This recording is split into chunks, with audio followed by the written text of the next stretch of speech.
जीवन में बदलाव बहुत जरूरी है। रुका हुआ पानी भी सड़ जाता है और उसमें कीड़े पड़ जाते हैं, लेकिन बहता हुआ पानी हमेशा निर्मल और पवित्र रहता है। अगर आप आज भी वैसे ही हैं जैसे 5 साल पहले थे, तो समझ लीजिए कि आप जीवन में हार रहे हैं। समय बदल रहा है, दुनिया बदल रही है, तो आपको भी बदलना होगा। और बदलाव छोटा मोटा नहीं होना चाहिए। बदलाव ऐसा होना चाहिए कि जब आप कुछ समय बाद लोगों के सामने आए तो लोग अपनी आंखों पर विश्वास न कर सकें कि क्या ये वही इंसान है। मेरे प्यारे भक्तों, बदलाव कभी आसानी से नहीं आता। इसके लिए तपस्या करनी पड़ती है, इसके लिए खुद को आग में झोंकना पड़ता है। मैं आपको एक बहुत ही शक्तिशाली और प्रेरणादायक कहानी सुनाता हूं। ये कहानी है पक्षियों के राजा बाज की। बाज की उम्र लगभग 70 साल होती है, लेकिन जब वह 40 साल का होता है तो उसके जीवन में एक बहुत मुश्किल समय आता है। उसके पंख भारी हो जाते हैं, जिससे वह ऊंची उड़ान नहीं भर पाता।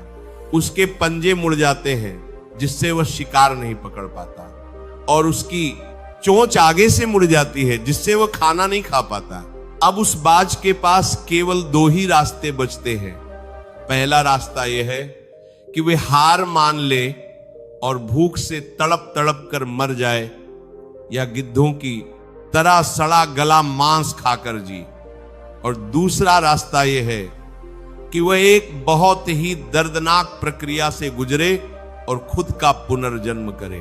बाज दूसरा रास्ता चुनता है। वह किसी ऊंचे पहाड़ की चोटी पर जाता है और वहां एकांत में अपना घोंसला बनाता है। वहां जाकर वह सबसे पहले अपनी मुड़ी हुई चोंच को जोर जोर से चट्टान पर मारता है। उसे बहुत दर्द होता है, खून निकलता है, लेकिन वह तब तक मारता रहता है जब तक कि उसकी पुरानी चोंच टूटकर गिर नहीं जाती। फिर वह दर्द में इंतजार करता है नई चोंच के आने का। जब नई चोंच आ जाती है तो वह उस नई और नुकीली चोंच से अपने पैरों के पुराने और मुड़े हुए नाखूनों को उखाड़ देता है। सोचिए उसे कितना दर्द होता होगा। अपने ही शरीर के हिस्से को नोचकर फेंक देना आसान नहीं होता।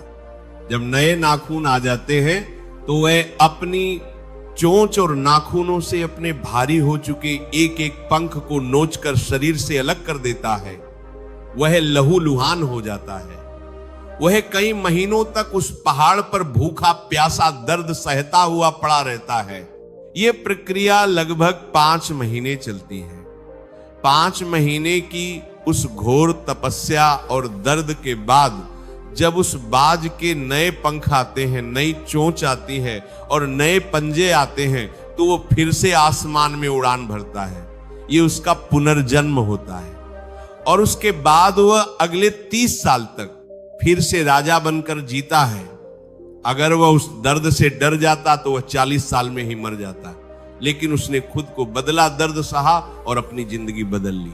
मेरे प्यारे भक्तों, आपको भी उस बाज की तरह बनना होगा।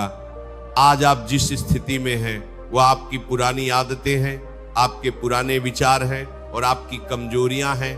अगर आपको राजा बनकर जीना है तो आपको भी अपनी इन बुरी आदतों की चोंच को तोड़ना होगा, अपने आलस्य के पंखों को नोचना होगा।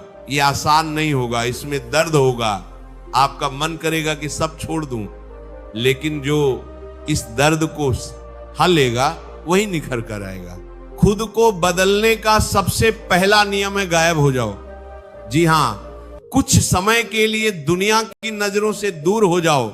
जैसे वह बाज पहाड़ पर चला गया था, वैसे ही आप भी अपने लक्ष्य के पहाड़ पर चले जाओ। लोगों को अपनी योजनाओं के बारे में मत बताओ, शोर मत मचाओ। बस शांत होकर अपने ऊपर काम करो, अपने आप को तराशो। अगर आपका शरीर कमजोर है तो व्यायाम करो और उसे वज्र जैसा बनाओ। अगर आपके पास ज्ञान की कमी है तो किताबें पढ़ो और खुद को विद्वान बनाओ। अगर आप गरीब हैं तो मेहनत करो, कौशल सीखो और धन कमाओ। हर क्षेत्र में खुद को इतना बेहतर बनाओ कि जब आप 6 महीने या 1 साल बाद बाहर निकलो तो लोग आपको पहचान न पाए।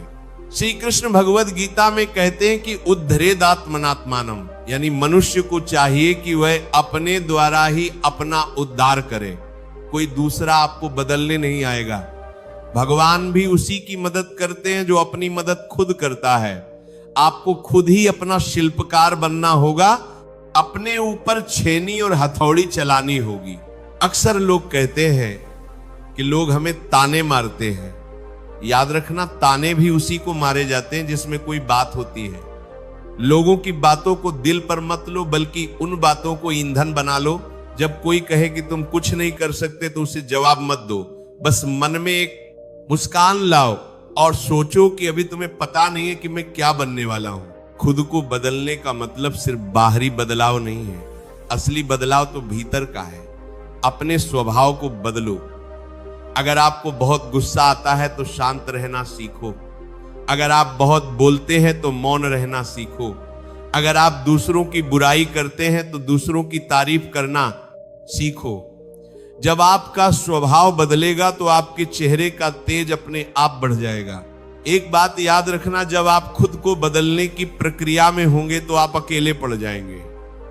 आपके पुराने दोस्त शायद आपको छोड़ दें, आपको पार्टियों में जाना छोड़ना पड़ेगा, आपको गप्पे लड़ाना छोड़ना पड़ेगा।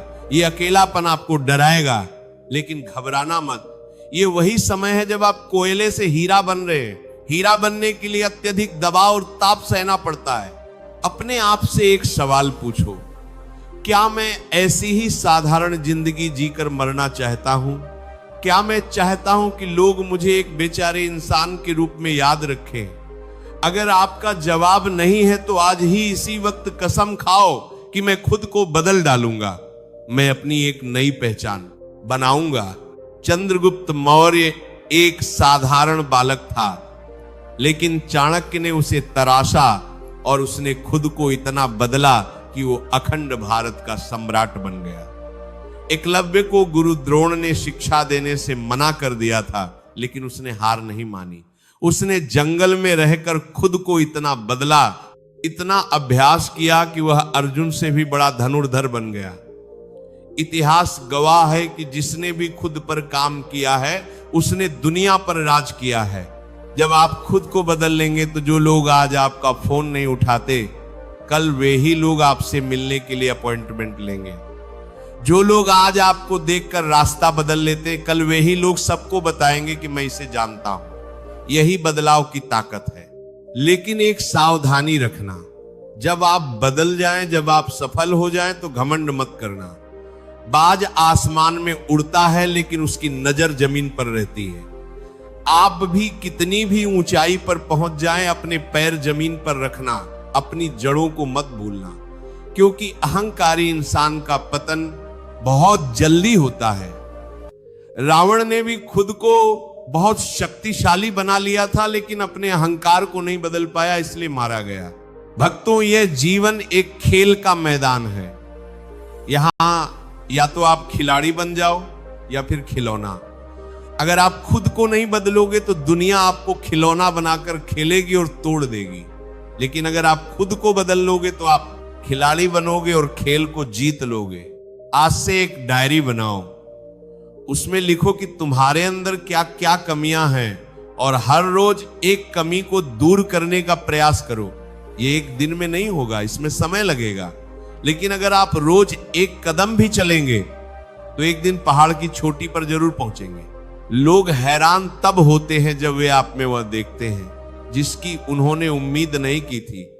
उन्होंने उम्मीद की थी कि आप टूट जाएंगे, लेकिन आप निखर गए। उन्होंने उम्मीद की थी कि आप रोएंगे, लेकिन आप मुस्कुरा रहे हैं। यही तो असली बदला है, सबसे बड़ा बदला है। खुद को इतना बेहतर बना लेना कि सामने वाला खुद ही शर्मिंदा हो जाए। अपने प्रभु श्री कृष्ण पर भरोसा रखो। जब अर्जुन कुरुक्षेत्र में हताश हो गए थे, तब कृष्ण ने उन्हें बदला, उन्हें ज्ञान दिया और एक साधारण मनुष्य से एक महायोद्धा बना दिया।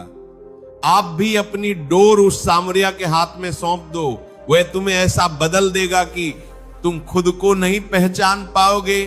तो उठो मेरे शेरों, अब सोने का वक्त नहीं है, अब जागने का और बदलने का वक्त है। अपनी पुरानी खाल उतार फेंको, अपनी पुरानी पहचान मिटा दो, एक नया जन्म लो, एक ऐसा जन्म जिसमें डर की कोई जगह ना हो, जिसमें आलस्य की कोई जगह ना हो, जिसमें सिर्फ और सिर्फ जीत हो। दुनिया को हैरान करने के लिए नहीं, बल्कि खुद को साबित करने के लिए बदलो, खुद को अपनी नजरों में उठाने के लिए बदलो। जिस दिन आप अपनी नजरों में उठ जाएंगे, दुनिया की नजरें अपने आप ऊपर उठकर आपको देखेंगी। आज का यह सत्संग आपके लिए एक चुनौती है। क्या आप उस बाज की तरह दर्द सहने को तैयार हैं? क्या आप अपनी चोंच तोड़ने को तैयार हैं? अगर हां, तो स्वागत है आपका उस नई दुनिया में जहां सफलता आपका इंतजार कर रही है। मुझे पूरा विश्वास है कि आज की इस कहानी और इन बातों ने आपके अंदर सोए हुए स्वाभिमान को जगाया होगा, आपके अंदर एक आग लगाई होगी। इस आग को बुझने मत देना, इसे जलाए रखना जब तक कि तुम सोने की तरह तपकर कुंदन न बन जाओ। अब समय आ गया है आपसे विदा लेने का, लेकिन जाने से पहले मेरी आपसे एक विनती है। अगर आपको आज का ये वीडियो प्रेरणादायक लगा हो, अगर आपको लगा हो कि इस संदेश ने आपको बदलने की हिम्मत दी है, तो इस वीडियो को लाइक जरूर करें।